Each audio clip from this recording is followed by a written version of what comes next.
I remember a test question specifically that was, who discovered America? And I was like, Native Americans, because you can't discover something that was already inhabited. And they were like, you can change your answer. And I was like, no. We got it. Way-oh, hey. Way-oh, hey.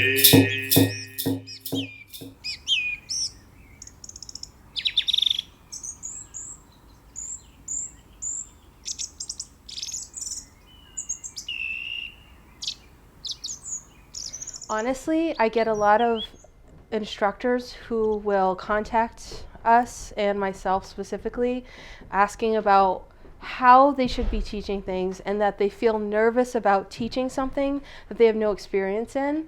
And who do you ask? I always look to tell a person's story from their own perspective, and specifically with the Abenaki or with any Indigenous people, it's an oral tradition, which is beautiful and lovely, and it's a living culture and stories that evolve and change with each generation. But because it's not written, there are certain challenges in terms of accessing those resources. Maybe there's divisions in the community. Maybe we haven't written down all of our story up until now.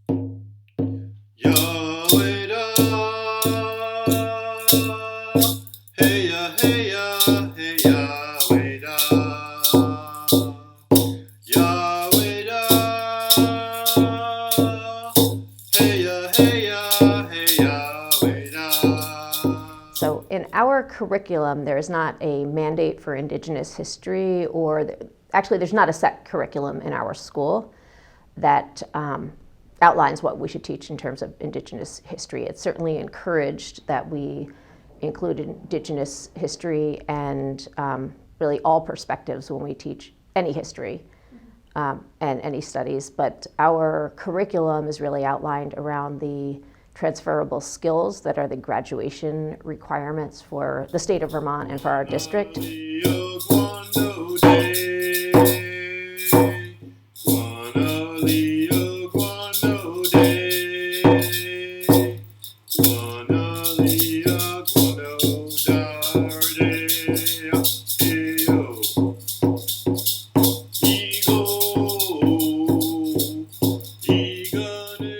So I do understand that probably in the 1930s, perhaps it started earlier, that scientists were suggesting that we could breed a better crop of stronger, healthier, smarter, more virile, or just better Vermonters. So there were a lot of groups that were targeted in terms of forced sterilization and other measures, and that the Abenaki were among. Certainly not the only people who were impacted by that. People who were living in poverty, anybody who was seen to be less than, and that it's actually the same science that the Holocaust was based on.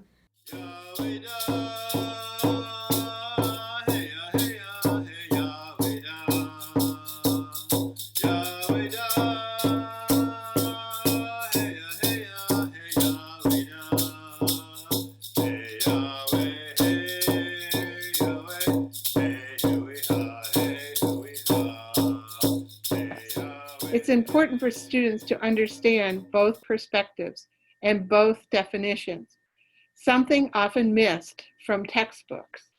The perspective the textbook usually uses can be seen in the language. Watch for this.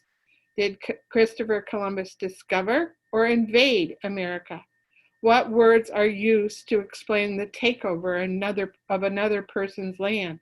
Manifest destiny, God-given right, eminent domain, purchased, admitted to the Union, acquired, claim, expansion, civilizing mission, by virtue of, or does the book interchange these words with words like took, stole, robbed, tricked, capitalism, murder, mass immigration, dominate, imperialism, unrighteousness, immoral, evilness?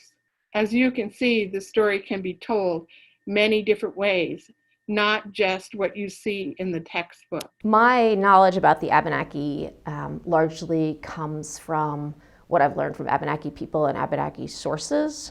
And so it's not a complete understanding, but I certainly pursue those resources and try to learn as much as I can, understanding that I have an outsider's perspective. As we've become aware that there's not one single story that reflects an experience, especially if we're looking at the past to inform present or future, that's what we want to share with our students. So we want to help them realize that a source is not the whole picture, and how do we recognize that if I hear this, this isn't the single story. I need to find out more. What are the other perspectives? What are the other sources saying, so that we don't just hold on to sound bites, but really look past just what's on the surface. The absolute best resource to use is to reach out to the people themselves. Reach out to the communities, learn from us. If you want to incorporate our history, our ways of knowing into every other aspect of curriculum, not just history, we've made an impact on the world in many different ways.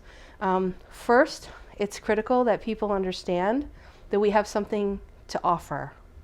So, for instance, we've just, Fred Wiseman and a lot of the Indigenous community here have been working on a Seeds of Renewal project and bringing back heritage varieties of seeds. What a great way to talk about sustainability. Include people not just because they're Indigenous, but because they have something valuable.